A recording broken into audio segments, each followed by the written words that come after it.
Salut les Bladers, c'est Ryuk. Aujourd'hui, on va s'ouvrir le dernier Random Booster de la saison Dynamite Battle.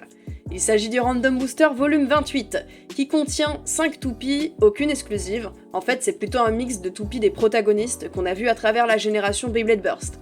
On retrouve Super Hyperion et King Helios, les toupies des frères Asahi de la saison Super King, Dragon, la toupie de Drum, Achilles, la toupie de Aiga, et Ultimate Valkyrie, la dernière toupie de Valt. L'arrière de la boîte nous détaille les combos, et mis à part Ultimate Valkyrie qui est au final une recolor du combo stock, les autres pièces des toupies sont mélangées. Il y a un swap entre les pièces des layers de Dragon et Achilles, et entre les drivers de ces dernières avec Helios et Hyperion. Bref, la construction de ce random booster n'a pas été laissée au hasard. On aura le temps de voir ça un peu plus en détail lors de la review de chaque bay. Voici le contenu de ce random booster une fois déballé. Nous avons toutes les toupies avec leur sachet qui comprend une notice, une plaquette de stickers et un flyer. Je m'attarderai pas trop dessus, mais le flyer, comme d'hab, nous conseille des combos à exploiter avec les dernières pièces, mais il nous tease également la toute première toupie de la prochaine saison, donc Beyblade Burst BU, et c'est Divine Belial. Allez, passons au review. La première toupie dont on va parler est Super Hyperion. Pour le layer, on a la Super King Chip Hyperion 2, donc celle de Hyperion Burn, qui est similaire à la première, à la différence près qu'elle a été alourdie avec du métal, d'autant plus qu'elle comprend un Metal Chip Core que l'on pourra intervertir avec d'autres chips. Le ring, c'est Super, donc de Super Hyperion. Il est composé de plusieurs successions de lames, qui, couplées à un design quand même assez ovale, apportent une grande force de frappe. C'est personnellement le ring que j'utilise le plus dans des combinaisons d'attaque smash. Le châssis, c'est Fort Attack, que l'on retrouvait également sur Holo Death-Sizer à l'origine. Sa particularité est d'être déséquilibré, avec une répartition des masses différentes de chaque côté. Il permettra de faire osciller la toupie pour diversifier les angles d'attaque, mais ça sera au détriment de l'endurance. Puisqu'il s'agit d'un single châssis, la toupie est donc livrée avec un disque, et on a ici un DB disque qui est Giga, apparu sur Cyclone Ragnarok. Il est parfaitement équilibré, avec sa masse sur l'extérieur pour maximiser l'endurance. Et pour finir, on a le driver Metal Dimension, qui fait sa première apparition dans ce random booster. Dimension était déjà connu depuis Shoza d'Achilles. On peut le faire tourner pour changer la hauteur et choisir entre avoir une pointe en caoutchouc fine ou la pointe large en plastique en contact avec la surface du stadium. La variante métal inclut une capsule métallique, donc le driver sera plus lourd, mais perso je les utilise pas trop car ils ont tendance à abîmer les dents des layers. Cette Hyperion est vraiment jolie, le métal de la chip, du chip core et du disque sont peints, ce qui permet d'apporter des niveaux de contraste vraiment uniques. On retrouvera ça d'ailleurs sur les autres toupies de ce random booster, mais cette première est déjà bien réussie. La prochaine toupie est King Helios. Sœur de Super Hyperion, celle-ci est à rotation gauche et de type équilibre. Le layer est composé de la chip Helios 2, donc de Helios Volcano, qui, tout comme celle d'Hyperion, a subi la même évolution avec un ajout de métal. Le ring, c'est King, il est régulier, avec des lames nombreuses, pouvant être la source d'attaque, mais aussi de barrage. Clairement pas le ring le plus offensif de cette saison, mais face à des toupies bien crantées, on peut avoir des impacts avec beaucoup de recul. Le châssis, c'est One S, apparu sur Glide Ragnarok. Il est assez fin, avec sa masse équilibrée sur l'extérieur. Le disque qui vient avec, c'est Karma, apparu sur Guilty Longinus. Avec l'orientation de ses lames, il a pour but d'augmenter la mobilité de la toupie. Et le driver, c'est High Charge Dash, une nouveauté. Charge était originaire de Ace Dragon, Charge Dash était déjà sorti auparavant, mais pour le coup, cette nouvelle variante plus haute devrait changer drastiquement les propriétés de ce driver. Sa pointe plate fine lui permettra d'être mobile sans être trop rapide, mais l'inertie du driver a tendance à l'emmener facilement vers l'extérieur. On verra ça avec les tests. Même si le combo de cette toupie est physiquement bizarre, les pièces indépendamment sont vraiment jolies et intéressantes. Puis en plus, ce disque Karma, je trouve il irait super bien sur la Guilty Longinus. On passe maintenant à Tempest Achilles. La Super King Chip est donc celle d'Infinite Achilles, une toupie exclusive du Random Booster volume 22 sous Super King, qui est juste hors de prix. J'ai jamais pu m'acheter cette toupie, donc ça fait vraiment plaisir de pouvoir récupérer cette pièce. Le ring, c'est Tempest, originaire de Tempest Dragon. Il possède 4 lames qui chacune ont des lames en dessous qui vont s'écarter et se bloquer si la vitesse de rotation est importante, créant de nouveaux points d'impact. Pour le châssis, on a One Balance, sorti sur King Helios. Il s'agit d'un double châssis assez polyvalent qui, malgré ses points d'impact, se trouve être plutôt endurant. Perso, j'aime beaucoup l'utiliser. Je suis agréablement surprise par le fait que la partie métallique soit peinte comme les châssis rares que l'on pouvait obtenir de façon aléatoire dans les boîtes des boosters et des starters de la saison Super King. Étant donné qu'il s'agit d'un double châssis, on n'a pas de disque, donc on passe tout de suite au driver. Et avec ce combo, on retrouve le driver Exit Dash de Hyperion Burn, accompagné de la Z-Chip de Helios Volcano, toupie sortis ensemble sous le B174 Limit Break DX7. Le driver Exit Dash possède à son extrémité une pointe plate en gomme entourée d'une roulette. L'ensemble permet au driver d'être assez rapide. La Z-Chip en métal viendra se fixer sur la roulette. L'ensemble devrait être normalement assez mobile. Cette Tempest Achilles est aussi vendue avec une pièce supplémentaire qui ne va pas directement sur cette toupie, mais qui nous servira plutôt pour la toupie suivante. Il est indéniable que c'est pour moi la toupie la plus intéressante de ce Random Booster. Elle me permet enfin d'obtenir la Super King Chip Achilles, qui était jusqu'ici vraiment compliquée à obtenir. La toupie suivante est Infinite Dragon. La chip est celle de Tempest Dragon, donc classique. Le ring est celui de Infinite Achilles, donc on voit directement le swap de pièces avec la toupie précédente. Pour rappel, la particularité de ce ring est que l'on peut choisir entre une configuration offensive avec le Sword, qui aura des points de contact saillants, et une configuration défensive avec le Shield, dont les points d'impact sont plus rapprochés. Ici, c'est le Shield que l'on a eu avec la Tempest Achilles. Le châssis qui vient avec, c'est One Attack, originaire de Super Hyperion.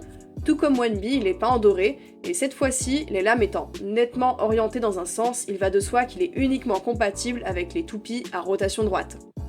Pour le driver, on a Zone Dash, le driver de Helios Volcano, cette fois-ci avec la X-Chip de Hyperion Burn. Contrairement à la Z-Chip, la X-Chip va bloquer la rotation du bout de la pointe. Je trouve le schéma de couleur de cette toupie particulièrement réussi. Le rouge du shield ou du sword autour donne un effet d'aura presque diabolique à l'abeille. Franchement, j'aime beaucoup. Et la dernière toupie, c'est Ultimate Valkyrie dans son combo stock. Alors je vais pas passer trop de temps dessus car elle a exactement les mêmes pièces que sa version booster que j'ai déballée dernièrement. Au niveau de son layer, on a le DB Core Valkyrie 2, le Blade Ultimate qui possède 3 grandes lames avec du caoutchouc pour augmenter l'adhérence avec la toupie adverse et donc améliorer ses chances de burst, le tout accompagné du Armor 9, peint en gris foncé je dirais. Pour le disque, on a donc le DB Disc Legacy, et pour le driver, c'est Variable Dash, driver avec une pointe de caoutchouc qui deviendra de plus en plus mobile avec l'usure. À l'image du reste de ce Random Booster, le schéma de couleur est réussi et s'adapte parfaitement sur le design de cette baie. Je suis vraiment contente d'avoir cette édition. Si la plupart des précédents Random Boosters de fin de saison m'avaient vraiment déçu avec des toupies complètement dorées, celles-ci sont contrastées avec légèreté, je les trouve beaucoup plus harmonieuses. De plus, maintenant qu'on sait que la série animée est finie et ne reprendra pas avec BU, ce Random Booster apparaît vraiment comme le bouquet final des protagonistes que l'on a suivis à travers la génération Beyblade Burst. Allez, trêve de blabla et place au battle. Bon et bien les Bladers, c'est parti pour les tests de ce Random Booster et franchement, vu le tirage de toupie, je pense que ça va bien péter dans le stadium. Et pour la première battle, on aura Super Hyperion contre Tempest Achilles. Hyper...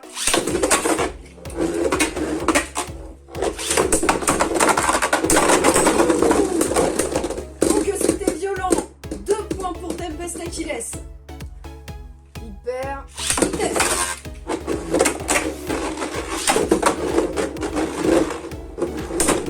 Allez, le petit... Alors déjà, la trajectoire a été magnifique, mais malheureusement, ça s'est retourné contre Hyperion qui a encore une fois explosé. Et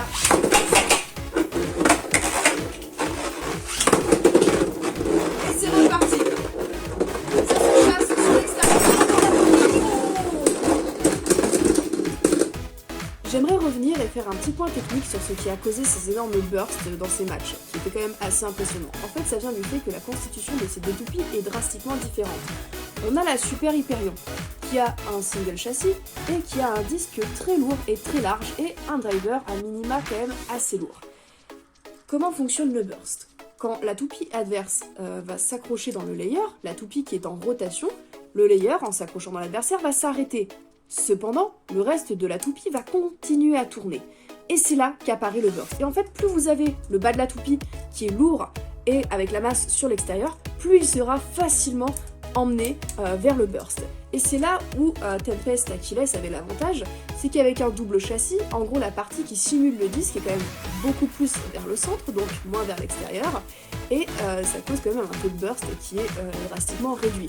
C'est pour ça d'ailleurs que pour la plupart des Super Kings, beaucoup de gens préféraient utiliser les doubles châssis.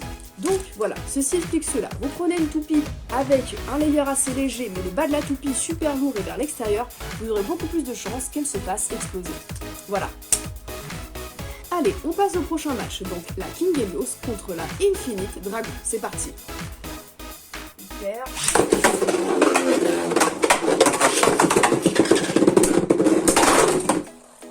Et c'est une éjection de Stadium pour ce premier match. Hyper.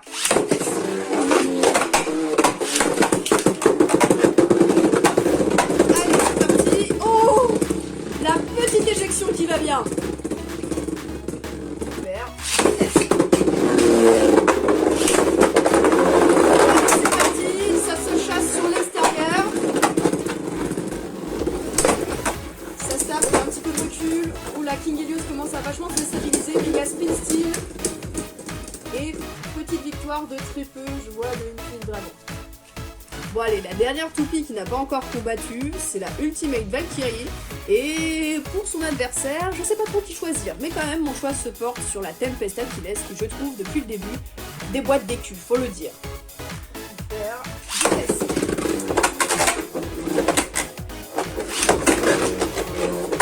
Allez, c'est parti. Oh, ça se tape, c'est dommage qu'il n'y ait pas la sortie de Stadium en face. Là, je vois que la Tempest Achilles commence à perdre un petit peu de vitesse de rotation. Première victoire pour Valkyrie. Super.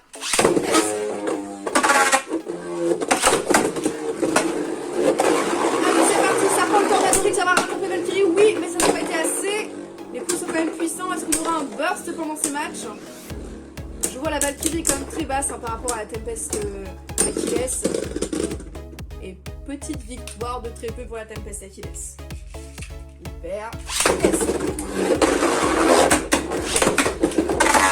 Et c'est parti. Ça prend le temps d'atterrir. Oh, ça a failli pousser la Tempest Achilles dans la sortie. C'est la partie centrale. Oh, ça tape. Et victoire de Valkyrie. Voilà les bladers, la vidéo touche à sa fin. Je sais pas ce que vous avez pensé de ce random booster, mais en ce qui me concerne, c'est validé. J'adore les pièces, les couleurs, tout l'ensemble, même les combos, enfin, sauf ces deux-là. Alors, on a passé de bons moments avec ces deux toupies, hein, elles ont été très sympas, elles nous ont offert des matchs très dynamiques, mais elles sont ultra risquées. Clairement, mettre des disques DB aussi lourds et aussi larges sur ce genre de toupie, c'est drôle, mais c'est risqué. Ça explose tout seul, donc voilà. Mais en tout cas, j'aime beaucoup les recolors et les pièces que peuvent fournir ce random booster, notamment le fait que maintenant je puisse reconstituer complètement, quasiment, ouais, la Infinite Achilles, qui était pour moi une toupie que vous m'avez beaucoup demandé en termes d'unboxing, mais que j'ai jamais pu faire parce que le random booster coûte 200 balles. Voilà, faut le dire, j'achète pas des toupies moi à ce prix-là, donc clairement ça fait plaisir quand Takara sort ce genre de réédition. Donc je ne peux que vous recommander ce random booster, clairement tout est bon à prendre dedans. Et voilà, c'est tout. Du coup les bladers, n'hésitez pas à me donner votre avis en commentaire, comme d'habitude c'était Ryuk et c'est un plaisir de partager ça avec vous. Je vous dis à plus et pour de prochaines vidéos.